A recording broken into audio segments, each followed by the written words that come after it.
Three bros working on a podcast. Three cheers apart because we're not gay.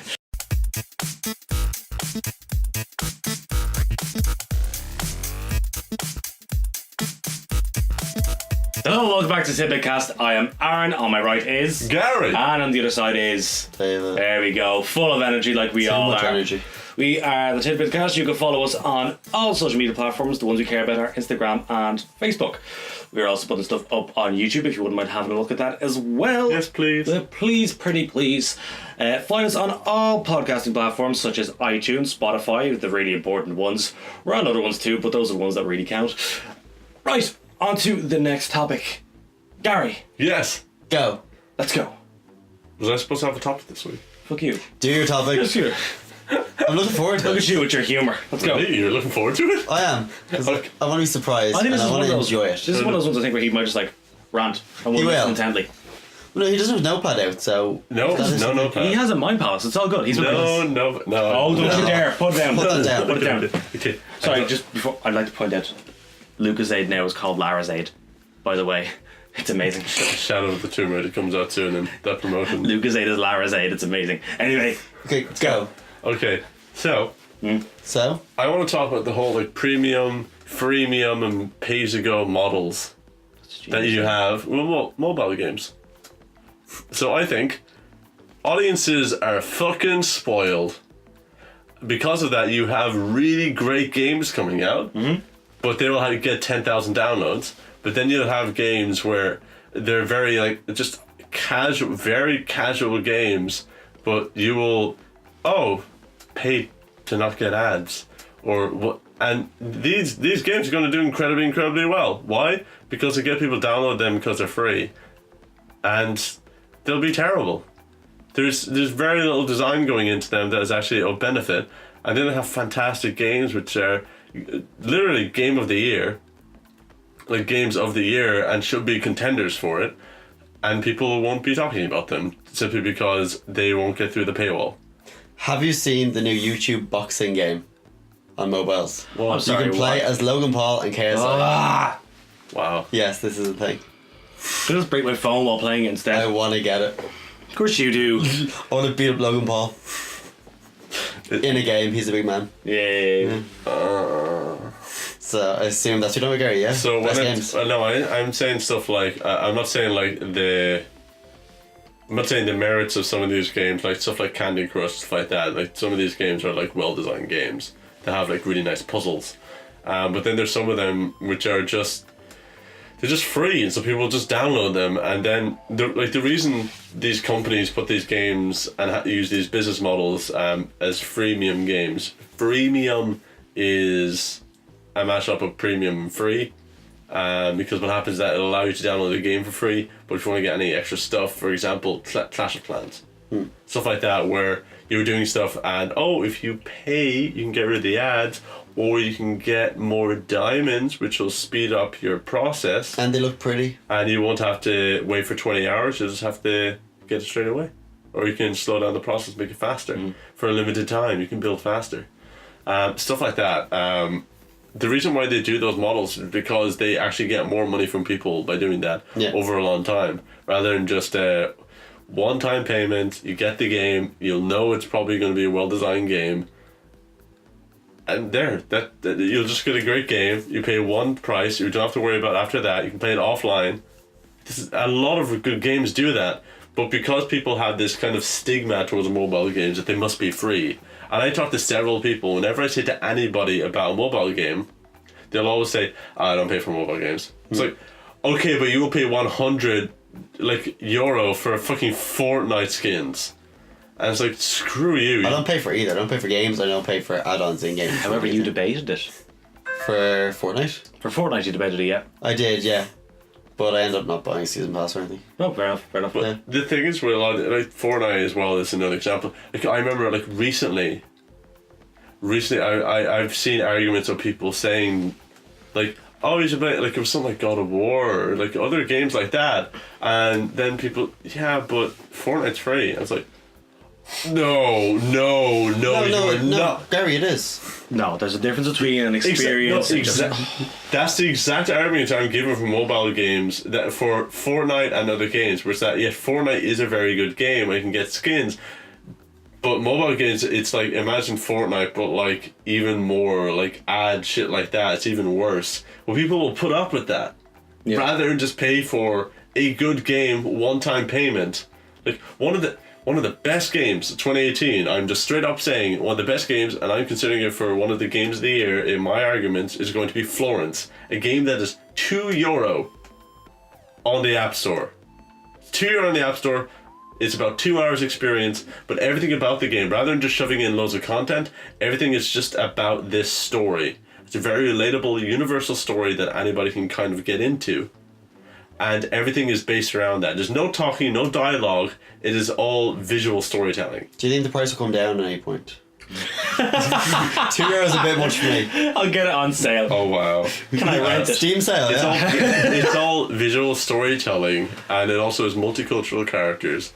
Very easy to get into for any kind of audience. And because there's no dialogue or text, you don't need to speak English. You don't need to speak any language. As long as you can download the game. Once you get into it, it'll be understandable for anybody. I really like this game. It's a really good game. It's worth playing, but I have had several people say like, but just because it's a mobile game. But then they will easily just pay like freaking 60, 70 euro for a new game and it'll be like, it's stupid open world games like Far Cry 5, and they'll consider that like, I keep forgetting that because it's a triple A console game, it somehow has more legitimacy, even though mobile markets have sold more than any other market for years. Wait, more than the Switch? Yes, David, even more than the Switch. I don't believe that. There was actually a survey carried out at GDC. Gary asked 2 people. There's a survey, I think it was GDC, about they went to all people who considered themselves hardcore gamers, or people that played like a certain number of hours per day. Yeah. I'm just like the people who play like quite a bit of hours, and most of the audiences where you look at it, it's like, oh, these people consider hardcore gamers to like play console and PC. And it's like, 96 or 94%, I can't remember which of those, but 94 to 96% of all these players also play mobile games. That makes sense though. Like, you're on Facebook or any apps, yeah? It's as easy just to go on a game and just play that like on your go. And there's so many good games you can do that with. Like, if you look at Valiant Hearts, if you look at This War of Mine, which is on mobile, if you look at the Banner Saga, which has been ported quite well, I may add. Banner Saga 1 and 2 has been ported to mobile. Those are fantastic games, even on consoles, and to have that game in its full legitimacy on your phone is impressive, and it's so good. Like one of the games that you got like 2014 would have been like 80 Days, which is a retelling of Phineas's Fogs Around the World in 80 Days, where it allows you it gives a dialogue approach to where you get almost these journal entries, these voice acted journal entries of, I woke up with a boy pointing a sword at my throat, day 5, and that's how it starts off each day. With this thing happened because the choices you made, where you just went, no, instead of going to India, I'm going to go this way. Like, instead of going to this city, go to this city, by train, plane, car, to this village, by foot. You have all these different choices based on what your different stats are. And by the end of the 80 days, or if something happens and you die between, you start again.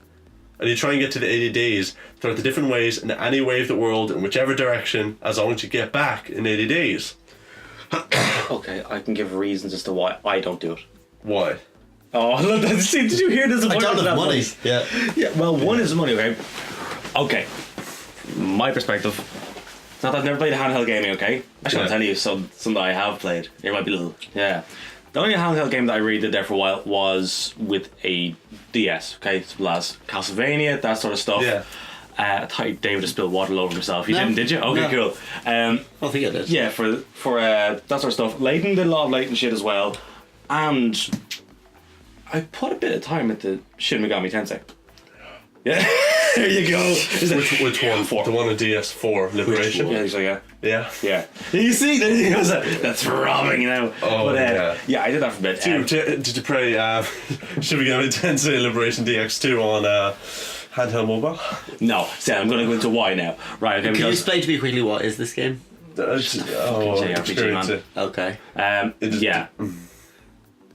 Go on. Can I explain the relations to other games it has? I'll talk to you after about Yeah, this. yeah. Okay. That's another topic you can have completely, it's man. probably my favourite JRPG series. If Okay. not one of my favourite series in gaming. Yeah. It is my favourite series. I've played that more times than you. It's like, never mind. I won't get any sleep tonight. Okay, fair enough. Right, well then, my whole thing with that was all well and good, okay? Because I had this thing which was specifically dedicated to gaming on the go. Even then, I still didn't really use it when I was out, unless it was like just in someone else's house or staying a night somewhere. I wouldn't be like using it like on the bus or some shit. My phone and batteries, okay? I'm not gonna sit down and commit to actually playing a game properly while I'm out on my phone. So if I do, battery might die, okay? I'm not gonna let it drain that. If I'm gonna play anything while I'm out, it's gonna be something casual. Like fucking, what was that? I played like Helix Jump for like a month just to beat a friend of mine, Ishmael. Just to beat him. And then I started like doubling his score. And beat it was, him, yeah? Oh, I destroyed him. If Ishmael ever listens to this, man, I fucking wrecked you and you know it. It was hard. He fucking deleted the game after a while. It was great. And then made out that I was just really sad, which I probably was. Still are.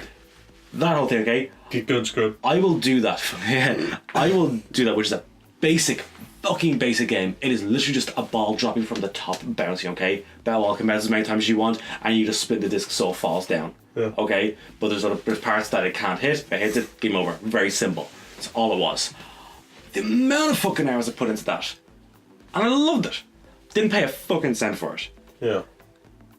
I will not spend money on a fully fledged game that I will then have to sit with my phone and embrace, because if I'm going to do that and get involved in something like that with a narrative, I will end up doing it on a console or something else completely different that I find a hell of a lot more immersive. That is not shitting on anything else, because there are solid mobile games. Growing up, when I had like my first phone, I constantly bought games on it then. Absolutely. It's like all my fucking credits for like texting or calls or anything like that went into gaming. Straight up, that's what it was. Yeah. And then I just kind of fell out of that. And now it's casual gaming on my phone, and anything I take a bit more seriously or want to get into properly will be console. Just because I don't have to fucking charge a phone. Well, what I also mean is that, like, when I played Florence, I played that because I was going home back to in the country where I live, not in the city. Mm-hmm. So because of that, I was taking, about a 2.5 hour bus journey. Yeah. So I downloaded Florence just before I went. As I was downloading, got onto the bus, and then once the bus journey started, a little bit into it, and then I just put on Florence. And I finished it, and I still had like another half hour until I went there. And I was just like, okay, I'm gonna take this time just to stew in what just happened, because it's a really good story, and it needs some time after. That's fair. Cool. But I was just on a bus journey, and I finished that game before I got off the bus. Well before, and I was just like, this is a really, really good game. And then So you paid €1 per hour of enjoyment. And then what happened after is that I went through some chapters again, because it gives you an option that when you finish the game, you can go back over certain chapters to see different parts of the story again. Sorry. It's really well worth See what going through. And there's a lot of mobile games that usually a lot of story mobile games realize the platform they have, and because of that, they work with the hyper casual convenience of having a phone. Rather than sitting down for hours like that, you will have these games which are meant for very bite-sized pieces. Like with Florence, when you start playing it, that's why it is chapter by chapter. Even though it's a 2-hour game, it's like 12 chapters. So each chapter is like 5-10 minutes. Yeah. That's it. So when you finish a chapter, you go away. And then if you just revisit the chapters again. It is that hyper casual, and that's why the story can be taken at little tiny chunks. I just happened to sit down because of the bus journey and play the entire thing. I see. We can literally be on a bus with one hand, go through a chapter in about 5 minutes, done. Fair. And that's it. And that's what I mean by there are games that are there for convenience. They are there to tell the story in bite-sized pieces because they realize people don't have time. And why you're also playing it on phone, because a phone isn't your main thing. For a lot of people, even the Switch is their main console, because it's a handheld as well, and it didn't have a lot of huge games on it. Now it's getting to that stage, like with stuff like Mario Odyssey, obviously the launch title Breath of the Wild, but those were like exceptions. Now it's getting to that stage where it can be considered in the same way as like the Xbox and the PlayStation are, with like their libraries of like large games. Because like with like the recent announcements, like Doom Eternal is going to be at the same day and date on Switch as it is going to be on the other consoles. Like a new AAA game's coming out at the same time across the board. And now it's getting to that stage where, okay, it is now competing with these consoles, like, rather than getting them a year after, like with Flame. Up until now is always a good while after. Yeah, like with Flame and the Flood, games like that coming out, and then a year after coming out on Switch. Like, now it's competing now. You're coming up at the same time. If not, there are some games which are now exclusive, coming out to the Switch, and then coming out on other consoles now. So, like, one of the games which was Mineko's Night Market, I think might be the one, where that game's coming out on Switch, and then it's coming out to consoles after a few months. Okay, like, it's actually getting it before so it's taking others. over. Because the thing is that they're making more money. Indies are making more money in the Switch, like combined, than any other console. So it's making that way. So in that way, handheld consoles are now getting more legitimacy. That's just a Switch actually, and this is a tangent really, but what I'm saying is that there is legitimacy to those consoles, the handheld versions, and especially your mobile phone. I think that a lot of people are depreciating the value of your phone and the value of being able, just because it doesn't have the graphical quality that those things have, and this has the power to do that. Doesn't mean the developers can't find creative ways to go around that. I always go back to that Viking game, Viking. The Barbarian. It was something the Barbarian, Youngar the Barbarian. But anyway, that game that was on the Atari 2600, that with, like, he literally, the wall that separates you from the other side of the screen is the code. And he just made that game where he used the code because he didn't have enough, because you literally had an A4 sheet and had a certain amount of code, and he was like, well, I have the entire game on this code and I can't afford any more. So all I have to do is he repurposed the code so the wall that separates you from there and the other thing is 0011001. That is what separates you, because he decided, I'll use the code as the wall, because I can't actually design a wall with the code that's left. That is like creativity, because you don't have the graphical quality, and just because that is the point of all retro games. Another really good one is Downwell, a really good game they can play, and that is in bite-sized pieces. That's the game where I think I played it with both of you around. It was the one where you're jumping down, and every time you press the jump button, it shoots. Yeah. That game. That is a little game which started out on computers. It's a simple game, but it's on mobile, and I die like in a minute every time. But every time I get slightly better and I get more gems, so it means that next time I play, I'll have a slightly more stuff, a little more style, and different costumes, because I build up the gems.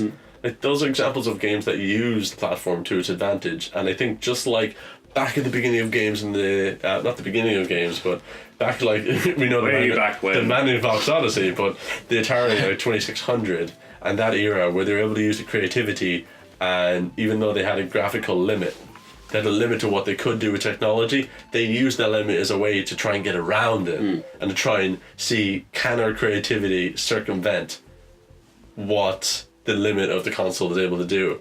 And though now we're getting to the point where games are reaching their limit of what the graphics can do, and we're just kind of getting to, how easily it is to get games now. How can we, like, start to compress the file size and stuff like that in consoles? That'll be the next kind of step we're going to. Then streaming stuff. But with mobile games, it's the same thing, where you're having some games which are gigabytes and gigabytes and gigabytes, and then you're having games which are just 5 megabytes, but they do enough with that. And then you have, like, Nintendo started their Nintendo like mobile stuff. They had Super Mario Run, which, by the way, didn't do as well as they thought it would. And you have to pay. Because the thing How is much that was it? No, it was free for the first few levels. Okay. Yeah. And then they said, if you want to unlock the rest of the game, it's going to be 10. So it's like a demo, pretty much. It gives you a demo. A demo Mario game is also a weird idea. Here's the first world. Can you imagine the first? Yeah. I don't think it's actually been a demo of any Mario game before. No. Maybe on Wii.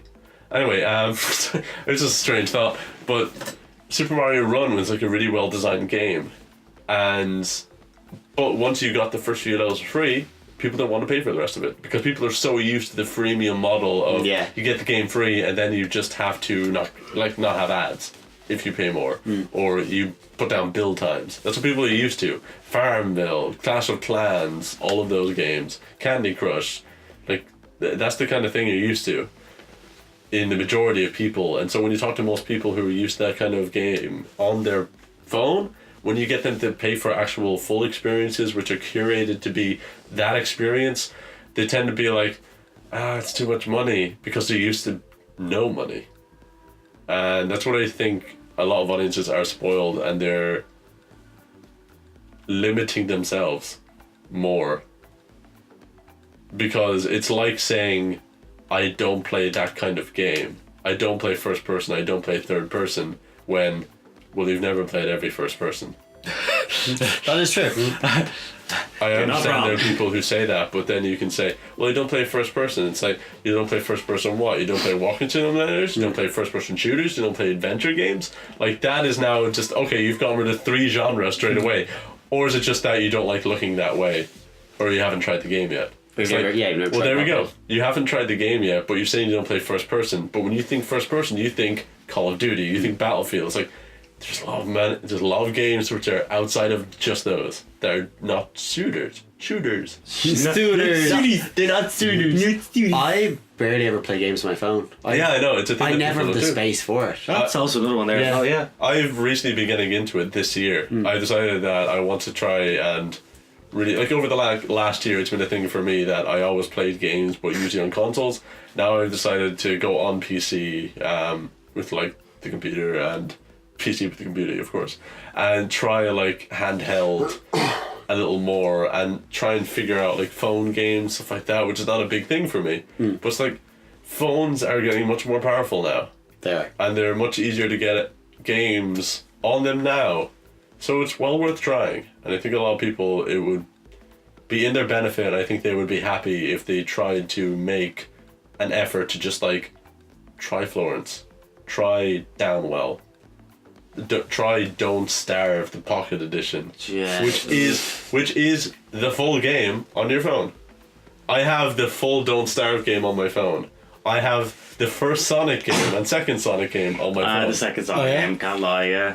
I have like these console games on my phone, because phones have gotten to that point where they can be powerful enough to do that, even from a phone that is just €200. The last one I properly played would be Pokemon Go, I think. That's fair. When did that come out? When was that? That game came out in 2016. 2015. 2016. I wasn't that long ago. 16. I was 16. I think it was 15. I thought it was like early 17 or mid 17 now. Like, it's just so weird to go. No, I don't think so. That was the last game I properly played on my phone. Yeah. Yeah, back when it's based on my phone. If I look at my phone now, it's a great way to revisit other games. Like, I'm looking at my phone and I'm just like, Monument Valley 1 and 2, Dragon Quest, the first 3 games, Final Fantasy, Don't Starve, Sonic, Streets of Rage, Streets of Rage, To the Moon, Banner Saga, Get out. Star Wars, Knights of the Old Republic. Banner Saga is great, and so is that. Like Old Man. What's Old Man? You'll find out. I think that's just like his own fucking photos. Final Fantasy 15. Final Fantasy 15 Pocket Edition, which is the world but with touch controls and chibi characters, but it's the same open world. These are gigantic games and small contained experiences, and there is that much variety you will find on any other library on other markets, such as the PlayStation Store, Xbox, and the Switch library, and Steam and other libraries. You'll get more on mobile because it's a bigger market and therefore has more options. But a lot of games aren't getting those because they don't get their fair due. That's what I want to talk about. This did turn into what you said, a big rant. Did I say that? Probably, yeah. Does that It did turn into a big rant. It's just everyone goes topics. Yeah. I just love zombie games. I actually really like this. Yeah. Yeah, well, it was a discussion. Yeah. We all contributed. Yeah. You know, Yeah. we said we don't do it. Yeah. I didn't think this topic. Gary does do it. It became more interesting as I spoke about it than before. Of course, yeah. Yeah, I really like I'm that. happy for you, Gary. And what do you like? Are you guys gonna try like after that? Have you been convinced? No. Still no space on my phone. There's no space on my phone. I use Spotify and I save music because if I go back to like home, there is no signal and I have to keep saved songs on it. Everything I do, I keep like that because I will listen to music or I will read instead of playing a game on the bus. Because Yeah. I did like 2.5 hour commutes to and from, so I was like almost 5 hours a day going to and from college. I would never like sit there and be like, Joe, I really want a fucking game for my phone. Same. I wouldn't. I'd listen to an audiobook. I I'd would read. audiobooks as well. Yeah, Read or listen to music. it was usually music, or I just use the opportunity to fucking sleep. To be honest, not gonna lie. Yeah, that's pretty much it. However, there are people who do it, like as both of you well know, my fucking housemate will do that. Didn't mean that in a negative way. Beautiful bastard. Will constantly download mobile games. Like throughout the week, well, not because it'd be like the occasional night whereby if we're all watching something he's no interest, he will then download the mobile game, play it for a bit, delete it. Go on, find another mobile game, install it, play it for a bit, delete it. We started playing PUBG. Exactly, Mobile yeah. version, which I never played before, and I had a really And good it time. runs better on that than on console. Yeah, Fortnite's better. that version of it runs better than the console version of it. Every version of Fortnite runs better. It was optimized. Yeah, it was optimized well enough to Yeah, be playable, absolutely, yeah. and I enjoyed that. So, that's pretty much my whole thing. I have no real experience in that, apart from watching himself play. And David, you not gonna try? No space on my phone. Alright. Like I have room for Spotify, some music on Spotify, and like Facebook and Instagram, and like over 1,000 pictures. Them pictures, yeah. I don't want to get rid of. know, They're yeah. memories. If I convince anybody else, please feel free to just like send it in to Tidbit, talktotidbit@gmail.com. That is talktotidbit@gmail.com. talktotidbit@gmail.com. Yeah, That's it. Just send that in so I can find out, and I'd like to talk to other people in the community who may have been convinced by that or already are in that zeitgeist Yeah. of playing mobile games. Because please, I want to talk to more. I want friends. Please talk to me. I would gladly talk more about games. Like, message me, come on, I'm ready. You can My find body us, is ready. if you ever want to talk to any of us about this, go to Tidbitcast at Facebook and any other social media like Instagram, which are the only two. And then Any other one, as long as it's the only one. you can find us at most of them too. And then We're on YouTube. also YouTube, and which Spotify. if you want to support us is the easiest way too, but if not, and also easier, is probably where you can find us at the most audio and podcasting platforms like Spotify and like Google Podcasts and like iTunes and like Stitcher. Gary, are you okay? Yeah, Yeah. and thank you very much for listening. You're just too happy about the games. We have been who? We have been who, Gary? I've been Gary Clark, and this was Aaron, I and believe. this was David. Thank you. And I was Aaron. Bye. Gary, say yurt. You're Hey. You're